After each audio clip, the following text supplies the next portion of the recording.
व्याख्यातु या वृत्तिस्तया स्वामिनी हे सा आनंद रूपा याः सख्यो विजय वृंदावने स्थितः कलौ प्रादुर्भविष्यन्ति पुनः यास्यन्ति तत्पदम् चिदावेशवती बुद्धिरक्षसे महात्मन् प्रबोधयाय प्रियाणां च कृष्णस्य प्रमातमनः मुक्तिदा सर्वलोकानां भविता भारती चिरे प्रसृष्यति हद्रेशे स्वामिन्यां प्रभुनोरिता प्रभुनोरिता। साथियों, इससे पिछले प्रसंग में जो श्रीमद् भागवत में लिखा था कि वह नित्य वृंदावन के अंदर जो राधिका जी थे वो दोबारा खेल में माया में आएंगे तो पारब्रह्म उनको परम धाम का ज्ञान देने के लिए स्वयं आएंगे। उस ज्ञान से सारे विश्व का कल्याण होगा, जो पहले आपने सुना, जिसको तारतम्य ज्ञान कहते हैं। और उसके बाद केवल ये मंत्र या दे करके चले जाने वाला ज्ञान नहीं था, वो कभी भी अपनी आत्माओं से जो अलग नहीं होते वही तो पारब्रह्म है।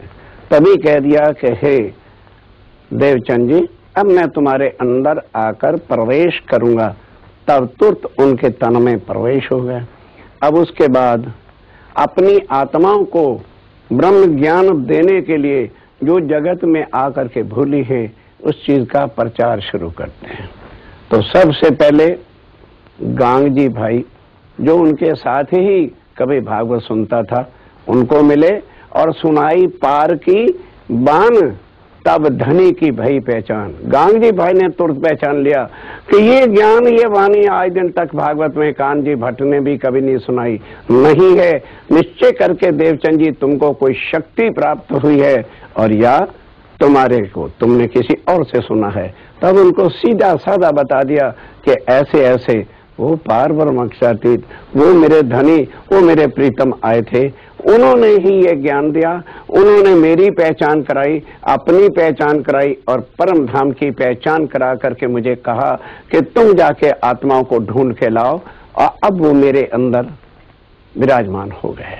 उसके बाद तुरंत जो है गांग जी भाई उनको अपने घर ले गए।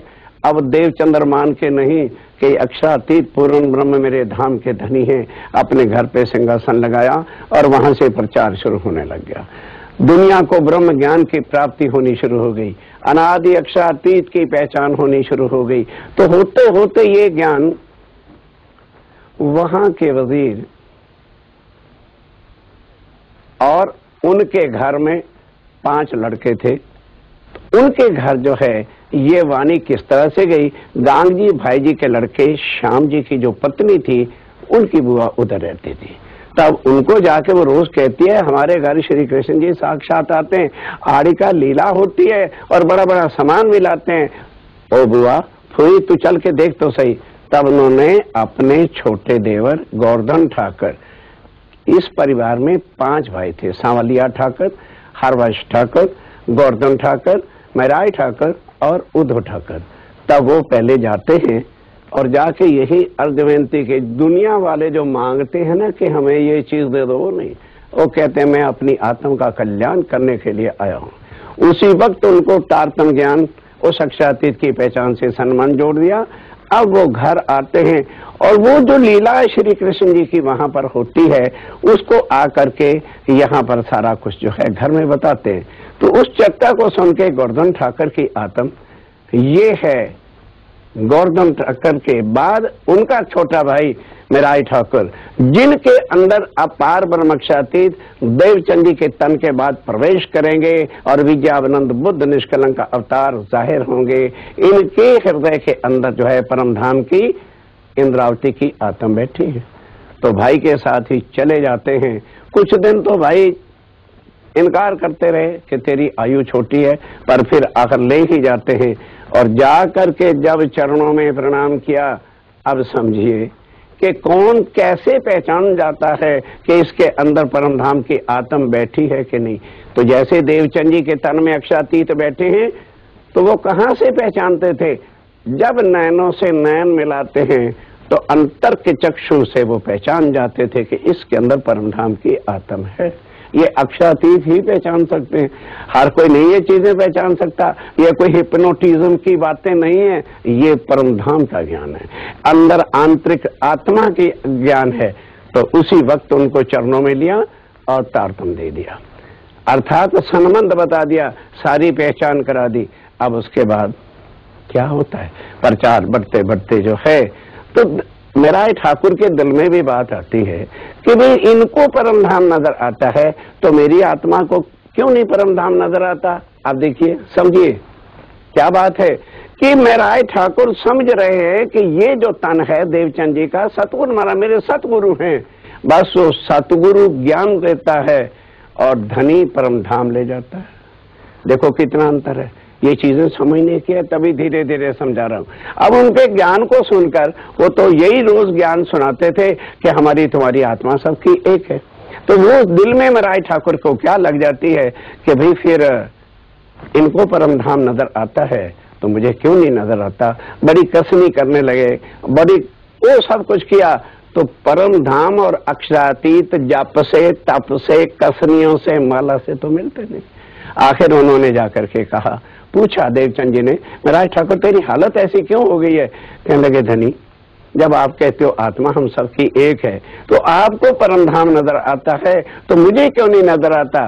तब स्पष्ट कह दिया, अरे भाई देवचंद्र को नजर नहीं आता, अंदर जो अक्षरातीत राज्य राय बैठे हैं वो जो है वो सब दिखाते हैं, वो सब कुछ वर्णन करते हैं। तो मेराई ठाकुर कहते हैं फिर मेरे से क्यों नहीं?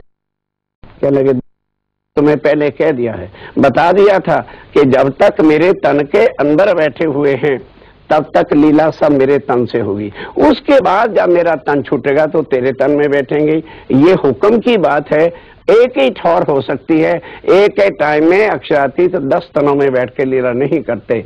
तब उसके बाद उनको कुछ सेवा का काम सौंपा ताकि ध्यान इस तरफ से हट जाए, और उसके बाद करते करते फिर अरब जाने की भी सेवा मिली। वहां भी खेता भाई जो गांग जी भाई का था उसको समझा बुझा के और सारा कुछ सामान ले करके आते हैं।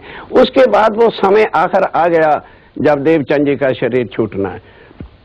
उस समय मेराई ठाकुर हलार देश कला जी के पास जो है वजारत का काम कर रहे थे, उसको बुलवाया और सारी बात फिर 22 दिन रह करके समझा दी कि देखो वेदों में, शास्त्रों में जो आज दिन तक किसी ने भेद खोले नहीं पूर्ण ब्रह्म परमात्मा के, वो तेरे तन में अब अक्षरातीत और मेरी आत्म श्यामा महारानी युगल स्वरूप, युगल स्वरूपम विमलम अचलम द्वंद्वातीतम सादृशम, पार ब्रह्म का युगल स्वरूप तेरे अंदर आकर के बैठेंगे। और फिर सारे कुरान के भेद और वेदों शास्त्रों के भेद और उसके बाद परम धाम की आत्माओं के परम धाम के भेद, उसके बाद जो है हिंदुओं के अंदर विद्यावानंद बुद्ध निष्कलंक अवतार, जिसको कोई कल की अवतार कहता है, और बुद्ध अवतार मैं हूं क्योंकि मेरे को जागृत बुद्ध का ज्ञान मिला है। तुझे निज बुद्ध परम धाम का ज्ञान मिलेगा तो जब मेरी भी आत्म तेरे अंदर आके बैठेगी पांचों शक्तियों के साथ, तब तो जो है विद्यावानंद बुद्ध निष्कलंक अवतार होगा। ये सारा कुछ जो तन से उनके होना था वो जो है बता करके उन्होंने शरीर देवचंद जी का छूट गया। अब वो युगल स्वरूप जो उस तन में, एक तो पहले श्यामा जी की आत्म थी, दूसरे अक्षरातीत विराजे हुए थे, दोनों शक्तियां स्वरूप निकल करके मेराई ठाकुर के तन में इंद्रावती की आत्म में प्रवेश करते हैं।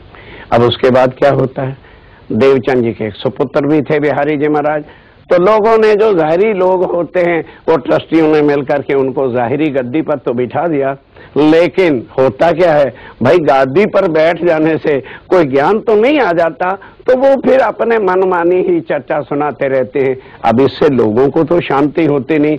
तब महाराज ठाकुर के दिल में ये भी बात आई कि भी इस संसार में आए हैं, ये जो वाणी है ये तो अक्षरातीत पार ब्रह्म मुझे मेरे अंदर बैठ के दे रहे हैं, तो लेकिन मेरी आत्म ने कुछ यहाँ सेवा तो नहीं की, सेवा करके मैं पैसा कमाऊं और सब सुंदर साथ जो आत्माएं हैं उनको इकट्ठा करके वह सब कुछ करूं।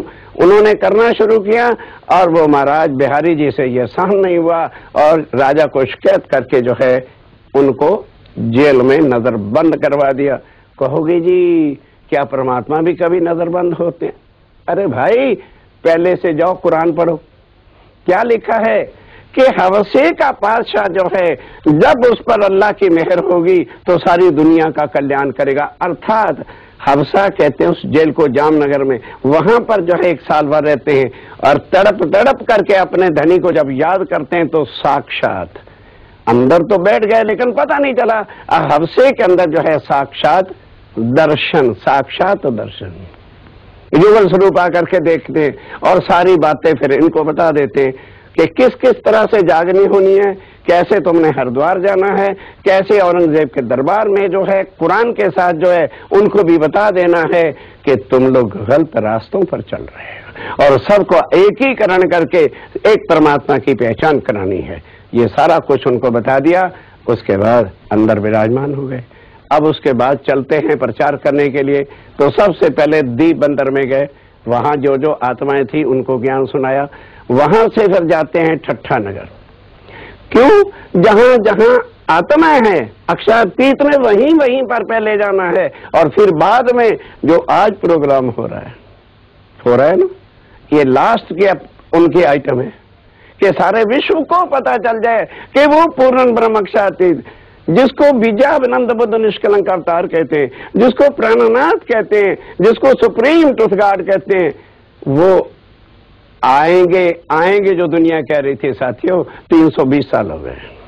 लेकिन कई लोग अभी कहते हैं अरे भाई वो कलयुग के तो 4,32,000 साल होते हैं, अभी तो अंतिम चरण आया नहीं। उनको ये नहीं शायद पता कि एक सूर्य ग्रहण या एक चंद्रमा ग्रहण लगता है तो 125 साल कलयुग की आयु कट जाती है। यही बात कबीर जी ने भी गई, जब 3,412 ग्रहण पड़े, जब 3412 तो कलयुग का होवे निर्वारा। अब 3412 को जरा 125 से गुना करके देखो, फिर देखो क्या आयु रह जाती है। उतने समय तक ही विद्यानंद बुद्ध निष्कलंक अवतार हम सब लोगों के बीच में रहेंगे। तन विद्यानंद बुद्ध निष्कलंक अवतार नहीं, उनके अंदर जो शक्तियां हैं, जैसे देवचंद जी का तन छोड़कर महाराज ठाकुर के तन में गए, इसी तरह से अपना उस तन से जितना काम लेना है उसके बाद और आत्माओं के अंदर बैठकर जगह जगह पर जो है अपने स्वरूप की पहचान और वाणी की पहचान चलती रहेगी और अंत में अपनी आत्माओं को लेके परम धाम और सारे जगत को भाव सागर से पार, ये उनकी पहचान हुई। आज दिन तक कितने देवी देवता तीर्थंकर अवतार गुरु हुए और श्री कृष्ण श्री राम भगवान भी हुए, तो क्या किसी ने किसी को भव से पार किया? इनकी इंतजार दुनिया क्यों कर रही थी कि वो पूर्ण ब्रह्म उत्तम पुरुष ही केवल एक शक्ति है जो हम सबको जो है इस नरक की दुनिया से, दुखों से, कर्मकांडों से छुड़ाकर भव से वो पार करेगा। अब ये वो स्वरूप बन के पहले अपनी आत्माओं के वास्ते। क्यों भाई? इसलिए मानो बारात आती है, कोई जौन आती है ना, उसके लिए लड़की वाले सामान तैयार करते हैं, तो पहले पूछ लेते हैं जी कितने आपके लोग होंगे? जी 200 होंगे। तो 200 तो भाई हमारे भी सगे वाले होंगे। अरे भाई 150-200 तो और भी होंगे, 600 का भोजन बना दो। भोजन तो एक मीनू तो एक ही रहता है, लेकिन पहले खिलाया किसको जाता है? बारात को, बाद में सबका नंबर लगता है। तो जिनके लिए वो पार ब्रह्म आए हैं अपनी आत्माओं के लिए, पहले ज्ञान उनको देकर माया से निकाल के उनको परम धाम की, अपने धनी की पहचान कराने के लिए अब ये प्राणनाथ जी महाराज अब इस दिन से ये बन गए प्राणनाथ, क्योंकि युगल स्वरूप हृदय में विराजमान हो गए। तो ठट्ठे नगर पहुंचे, जो सिंध में आता है। वहां पर लालदास जी महाराज थे। अब वो बड़ा करोड़ोंपति सेठ था। उसकी दुकान पर भागवत तो होती रहती थी, लेकिन पता नहीं था कि अखंड वृंदावन अखंड गोकुल कहां पर है। तो अब ध्यान से सुनना। नाथा जोशी के यहाँ स्वामी जी जाके ठहरे, तो चतरा पुकरना नाम का एक पंडित ब्राह्मण था, वो लालदास जी की दुकान पे काम करता था। अब रोज आके अखंड की वाणी सुनता है, तो जाकर के लालदास जी से कह दिया, और लालदास तुम इतने दिनों से भागवत सुनते हो, तुमने भागवत से लिया क्या? बता सकते हो कि नित्य वृंदावन अखंड रास जो है, अखंड ब्रिज जो है वो कहाँ पर है? तो वो चौंक गए। कहने के भाई तुमने ये ज्ञान कहाँ से सुना? कहने के सेठ जी महाराज, शाम को तिजोरी के नोट लेते हो, उठाते हो, भर के जाके घर बैठ जाते हो। तुम्हें एक नोटों के बिना और तो कुछ है नहीं। तुम्हें तो इस संसार में नोट ही चाहिए, भागवत एक दिखावे का तुमने वो कर रखा है। यहाँ वो हस्ती आए हुए, एक महान पुरुष आए हुए हैं, चल के उनका ज्ञान सुनो।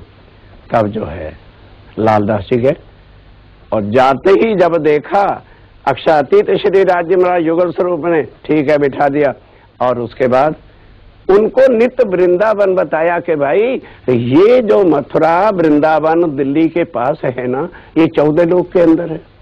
तो भागवत क्या कहती है कि 14 लोक 5 तत्व 3 गुण का महाप्रलय में लय हो जाएगा, फिर किस वृंदावन में जाओगे? वो इस ब्रह्मांड में नहीं है, इस दुनिया में वो गोकुल वृंदावन नहीं है, वो निराकार के पार योग माया के ब्रह्मांड के अंदर है। और वो त्रिधा लीला सारी उसको समझाई। अब तो लालदास जी के होश हवास गुम मगन हो गए। घर आए, घर आने के बाद खाना खा के बगिया में जाते हैं, और बगिया में जाकर बैठे ही थे, सोच रहे थे कि अरे चतरा पुकरना मेरा नौकर था, उसको ये ज्ञान प्राप्त हो गया, मैं पीछे ही रह गया। तो वहां पर उसका जो माली था दास, वो आ गया। वो आके क्या कहता है, सेठ जी जिनकी चर्चा सुनने जाते हो, क्या उनकी पहचान हुई? वो हैरान हो गए कि मैं खाम खा कर सेठ बना रह गया, मेरे नौकर मेरे से भी आगे। तो कहने लगे महाराज, वो माली कहता है कि महाराज सेठ जी अगर आप इजाजत दो तो मैं आपको इनकी पहचान कराऊं। कहने लगे भाई बता दो, तुम ही बता दो। कहने लगे सुनो, जैसे मार्कंड ऋषि ताल के ऊपर बैठे तपस्या कर रहे थे, तो तपस्या पूरी होने को आई ही थी कि नारद जी आ गए। नारद जी ने आके कहा नारायण नारायण। अरे भाई मार्कंड, तेरी तपस्या पूरी हो गई है और आदिनारायण भगवान तुम्हें दर्शन देने के लिए आ रहे हैं। जब वो आएंगे 2 चीजें मांग लेना, एक वरदान के अंदर। कहने लगे कैसे? कहने लगा हे प्रभु, एक तो आप अपने चरणों से कभी जुदा न करना, और दूसरा मैंने माया भी देखनी है। तो वो तुम्हें तथास्तु कर देंगे और तुम्हें सब चीज का पता चल जाएगा, दुनिया की दुनिया भी देख लोगे, नारायण भगवान के चरण कमल भी मिल जाएंगे। उन्होंने कहा ठीक है। बस 2-4 दिन के बाद वो तो तपस्या में लीन ही थे, नारायण भगवान आए। आकर के मार्कंड महाराज चरणों में गिरे। जब भगवान सामने आए तो पूछा बेटा क्या चाहिए? कहने लगे भगवान कुछ नहीं चाहिए, बस एक तो माया दिखा दो और साथ साथ आपके चरणों से मैं कभी जुदा न हूं। तुरंत तो समझ गए क्या तेरे पास नारद तो नहीं आया था? ये नारद की करतूतें होती है, आदमी को भटका देना। खैर अच्छा कोई बात नहीं, तो तैयार हो जा, पहले हम तुमको माया दिखा देते हैं, फिर अपने चरणों में ले चलेंगे। कहने लगे ना भगवान 2 मिनट रुक जाओ भाई, मैं आपको चंदन पुष्प तो कर लूं। तो वो ध्यान के साथ मेरे साथियों बड़े गजब की बात समझने वाली है।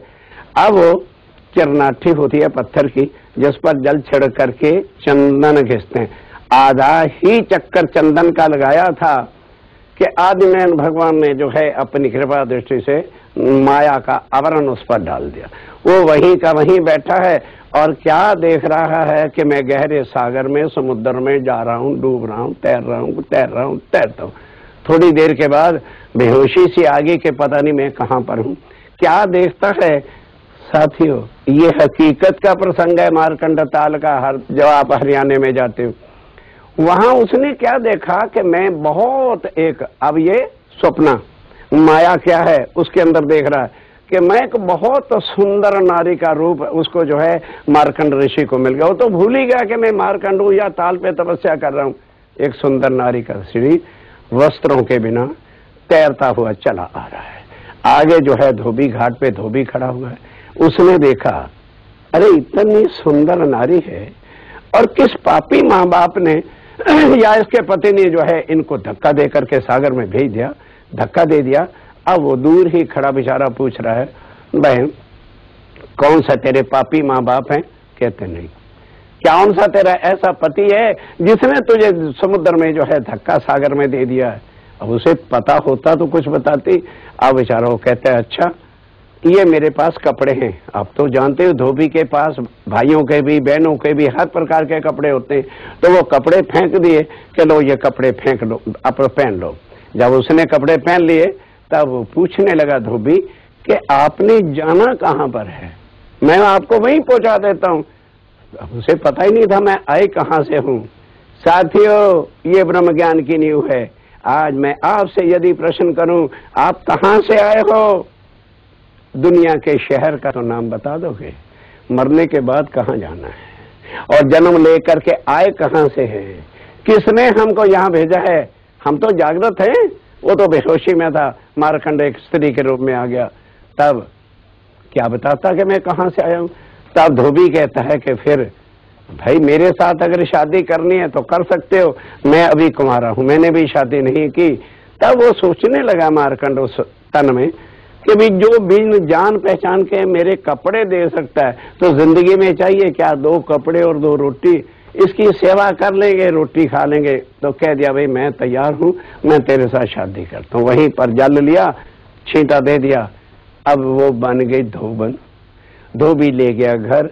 अब काम करना पड़ता है। अभी तो कोई संतान नहीं थी, तो कपड़े भिगोवे, करे, गर्म करे, ले जाए और सुखाने के लिए भी घर ले जाए। अब उसके बाद क्या होता है? साल के बाद माया दिखानी ना प्रभु ने। साल के बाद एक बच्चा हो गया। अब एक बच्चा तो भागते दौड़ते ही धोबन उसको उठा लेती थी, काम कर देती थी। साल के बाद एक बच्चा और हो गया। माया दिखानी है ना। अब 2 बच्चे, 1 साल का एक और हो गया। थोड़ी अड़चन आने लगी, लेकिन फिर भी वो काम करती रही। उसके बाद दूसरा साल बीता तो तीसरा बच्चा और हो गया। इस तरह से करते करते अब घर में खटपट होने लगी। समय पर जिसको कपड़े प्रेस करके धो के नहीं दिया जाएगा तो वो काम कैसे कराएगा? वो धोबी से भी लोग लड़ने लगे, भाई अब आज के बाद हम तुम्हारे से जो है कपड़े नहीं धुलाएंगे। अब उसके बाद ऐसी खटपट में धोबी रोज उससे डांटने लगा, फटकारने लगा कि किस तरह से बच्चे पालेंगे, किस तरह से सारा जीवन निर्वाह होगा, तू जरा हिम्मत से काम कर। एक बच्चा और। अब वो 4 बच्चों को पाले कि घर में रोटी पकावे कि क्या करे। अब धोबी को चढ़ा गुस्सा तो डंडों से लाठ लेके मारने लगा। 1 साल तो लाठ से मार खाते खाते भी बीत गए। अब आया 5वां साल, एक बच्चा और।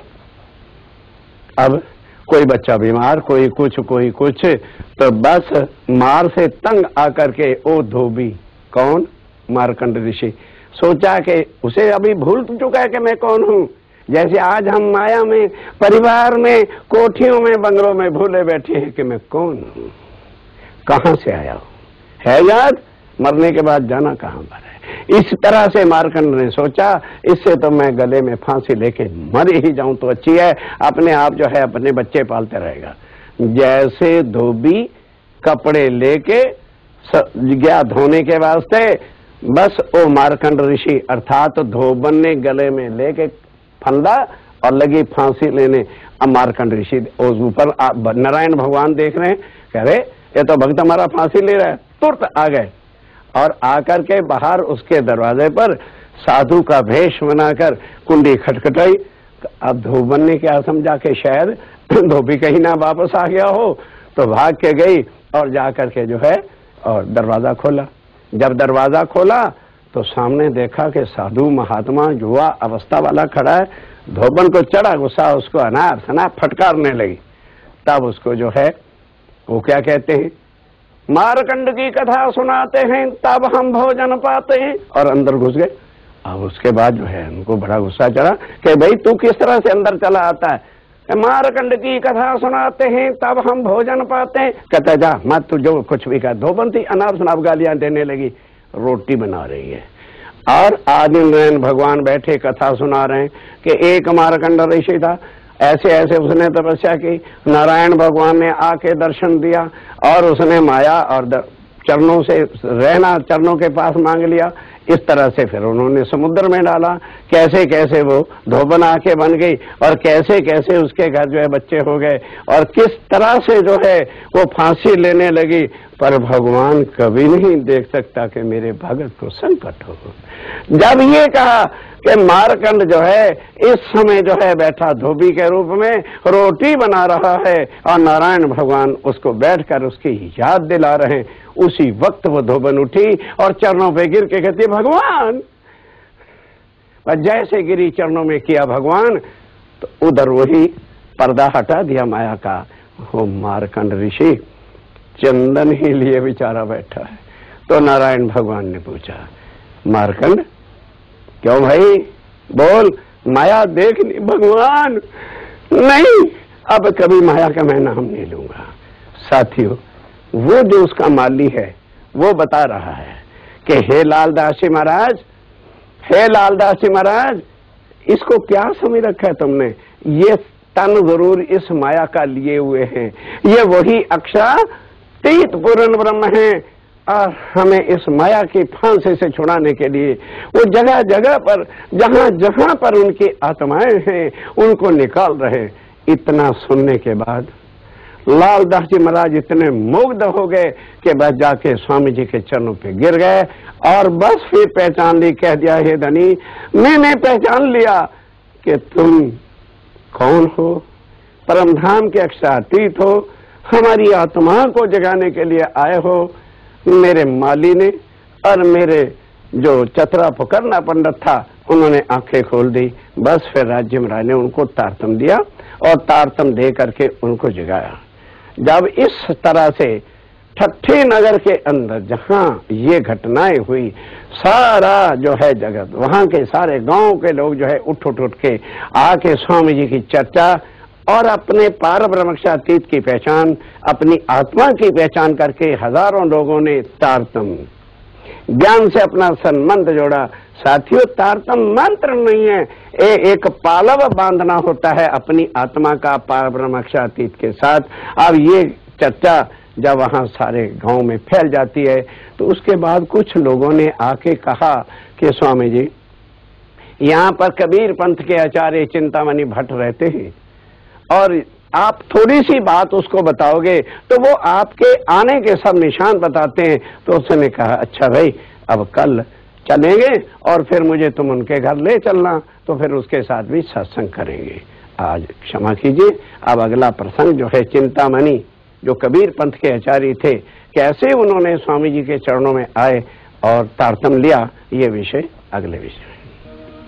देखो दुनिया को तो कहा पुकारे, देखो दुनिया को तो कहा पुकारे, ये सब कोई है सयाना, ये सब कोई है सयाना, ये मधुमाती अपने रंग राती, ये मधुमाती अपने रंग राती, भरत मन का मान्या दुनिया को तो कहा पुकारे, देखो दुनिया को तो कहा पुकारे।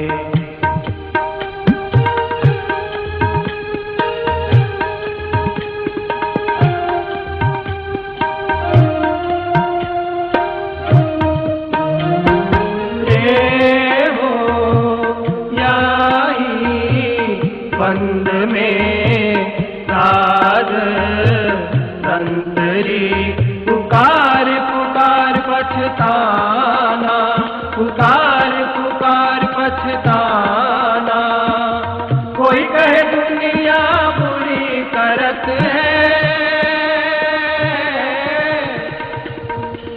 कोई कहे दुनिया बुरी करत है, कोई भली कहे बुलाना।